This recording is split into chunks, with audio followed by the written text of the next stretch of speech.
ఈరోజు మనం ఉసిరికాయ నిల్వ పచ్చడి చేసుకుందాము మా స్టైల్లో. ఫస్ట్ ఉసిరికాయలు కడిగి ఒక క్లాత్లో వేసి నీళ్ళు లేకుండా తూడవాలి. తర్వాత ఉసిరికాయలకి 2 సైడ్లు ఘాట్లు పెట్టుకోవాలి. తర్వాత పాన్ పెట్టి అందులో 1/2 స్పూన్ మెంతులు, జీలకర్ర, 2 స్పూన్ల జీలకర్ర వేసుకొని వేయించాలి. ఆ తర్వాత ఇవి కొంచెం వేగిన తర్వాత ఆవాలు కూడా వేసేసేయాలి. మేము కొంచెం ఆవాలు ఎక్కువ తీసుకున్నాము. కొంచెం చిట్పట్లాడాలి. ఇది స్మెల్ వస్తుంది వేగినట్టు. అప్పుడు తీసేస్తే అయిపోతుంది కదా. వేగుతున్నాయి ఇప్పుడు.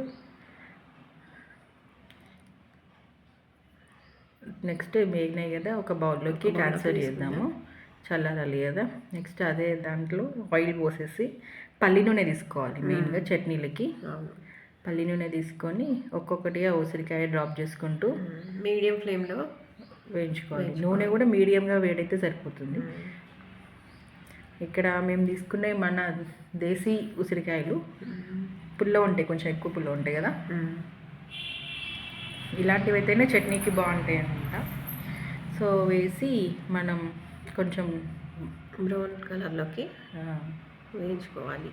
లైట్ బ్రౌన్, బాగా కూడా వేయించకూడదండి. అందులో ఉన్న సి విటమిన్ పోతుంది.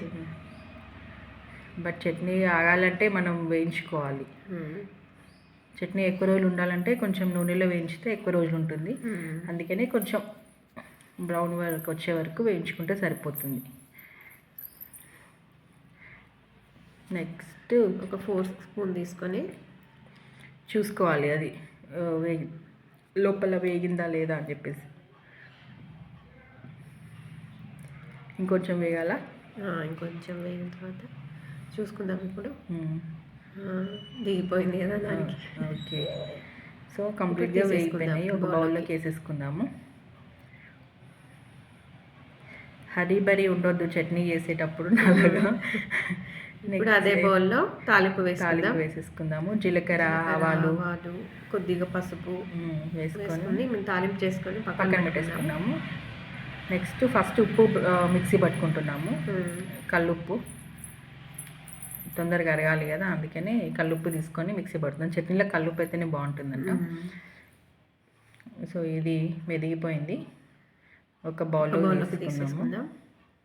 నెక్స్ట్ అదే బౌల్లో వేయించుకున్న జీలకర్ర, ఆవాలు, మెంతులు వేసేసి మిక్సీ పట్టేసాము. నెక్స్ట్ ఇందులో ఫస్ట్ ఉప్పు, తర్వాత వేయించిన ధనియాలు, మెంతులు, జీలకర్ర పొడి. అవును. నెక్స్ట్ మేము ఇక్కడ కొద్దిగా వెల్లుల్లి తీసుకొని మిక్సీ పట్టాము. పిల్లలు డైరెక్ట్ వస్తే తినారు కదా, ఇలా అయితే తినేస్తారు. కొంచెం వెల్లుల్లి ముద్ద కూడా వేసుకున్నాము. నెక్స్ట్ కారం. కారం 1/2 కేజీకి ఎంత కారం తీసుకున్నాము?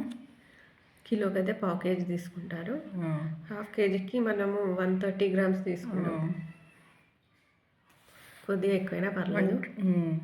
నెక్స్ట్ ఇందులోనే కొంచెం ఉప్పు కూడా అంతే కదా. కొద్దిగా నిమ్మరసం, ఒక నిమ్మకాయ మొత్తం యాడ్ చేసుకున్నాము.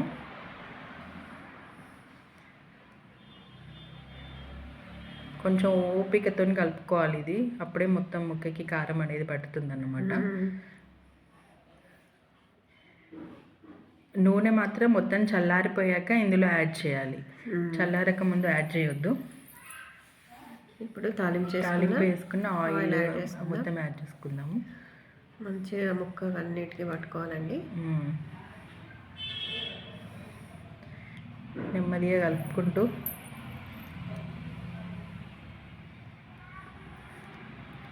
స్మెల్ మాత్రం బాగా వస్తుంది. మేము కొంచెం ఎల్లిపాయలు ఎక్కువ వేసుకున్నాము. ఫస్ట్ కొంచెం దంచేసుకున్నాము, తర్వాత పోపులో కొనేసాము.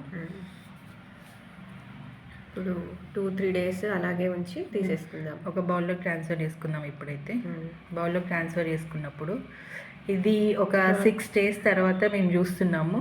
చట్నీ డైలీ కలుపుకుంటుండాలి. ఒకసారి తినేద్దాము. Wow, super. Like, share and subscribe our